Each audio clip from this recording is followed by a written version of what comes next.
Good morning, good afternoon, good evening, whatever time may be, wherever you are.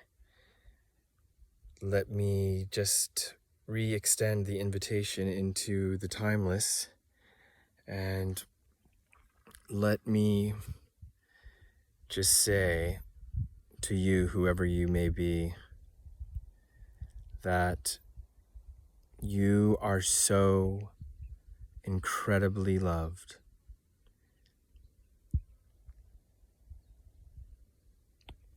Just even begin to attempt to fathom for a moment how loved you are. Ground yourself in that contemplation. Look at Yeshua. Look at that expression of love and of sacrifice. God didn't come to this earth and go through all that, all the preparations, hundreds of years, prophecy, 4,000 years of covenant making with Israel, with people, and reconfirming that covenant and expanding on that covenant, and that covenant pointing to Christ, and all the efforts that the enemy made to cut that off that line. And all, even when Yeshua came here, they were after him, trying to kill him from the day he was born. So do you think he went through all that just to throw you in some bottomless pit for eternity? No, people. We have to come out from under the oppression of that lie, of that threat. We are creating this reality that we're experiencing one moment at a time as we either reject or accept the love that is ever present. I mean, truly, there is no separation. God is intimately connected with us in every moment. The only difference is the extent to which we're paying attention, acknowledging that, nurturing that, receiving that consciously. There's no escape. There's no argument at all. So if we could just fathom how loved we are and how much grace has been extended to us, we wouldn't be able to even help ourselves but to do likewise.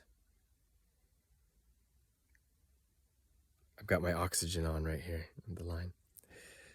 So put a hand on your heart. Embrace yourself. Put your palms on your elbows. Feel that energy that's moving through your palms. That's love. That's life flowing through you all the time.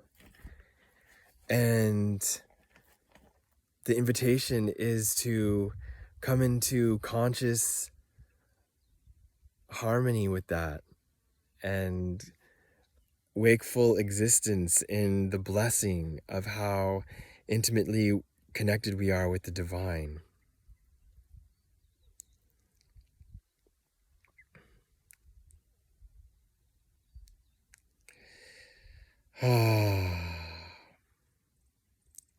Every day I'm working on accepting that love for myself and getting beyond the stories that have been told about me, or that I've told about myself,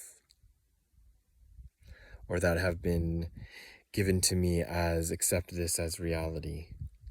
We are all so beautiful and tender and gullible and pure. And so, of course, we've been affected. But we've been hurt so bad, and we've built up so many walls that we were like totally unaffected. The first step to returning is just recognizing humbly how mixed up and lost we are, and how we've been seeing things wrong. We've been seeing things in part. We've thought more of ourselves and our perceptions than they actually are worth in certain ways. It's, particularly, especially when we limit our capacity. It's like Elizabeth Kubler-Ross, talking about the 5 stages of grief and loss, applied and studied particularly with the passing of an individual and the family and friends that surround that individual. Then, though, to apply the knowledge there to the fact that we are dying every day, the moment that we're born in this material existence. And so these stages of grief are in constant flux.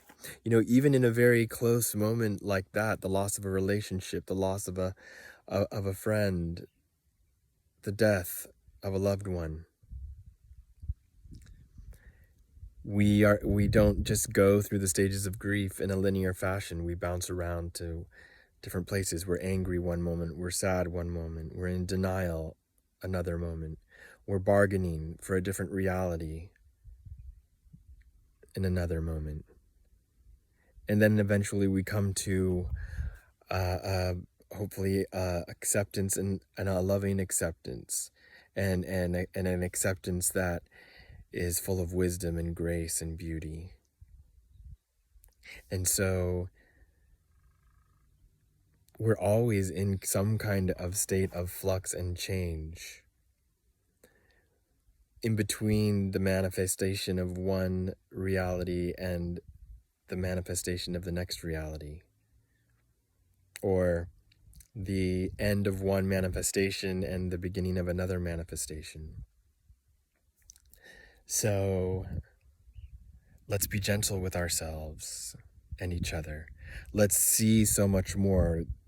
We're seeing here this body. When we look at ourselves, when we look out at other people, let's acknowledge that's just the shell of who they really are. This is the true me expands far beyond the confines of my afro. So let's mingle with this light and this love that's ever present, all pervading, ever flowing. And in this place we can give thanks. In this place we can let go of all of our fears. We can love again. So here's looking at you, kid. I encourage you right where you are. You're beautiful. You're here for a purpose. You're in school. Let's learn our lessons. Let's have fun. Learning is fun. Let's expand our mind and our consciousness. Let's renew our hearts. Let's tend the garden of our minds and our hearts and plant the good seeds and pick out the weeds and allow the sunshine and the water and the miracle of God to do its work to bring life and to bring fruit. And then when we come together, let's bring the fruits of our harvest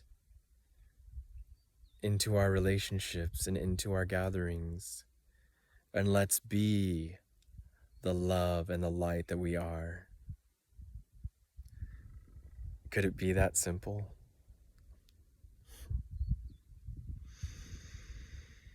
I believe it is. Love you, family. Peace, beauty, joy to your day.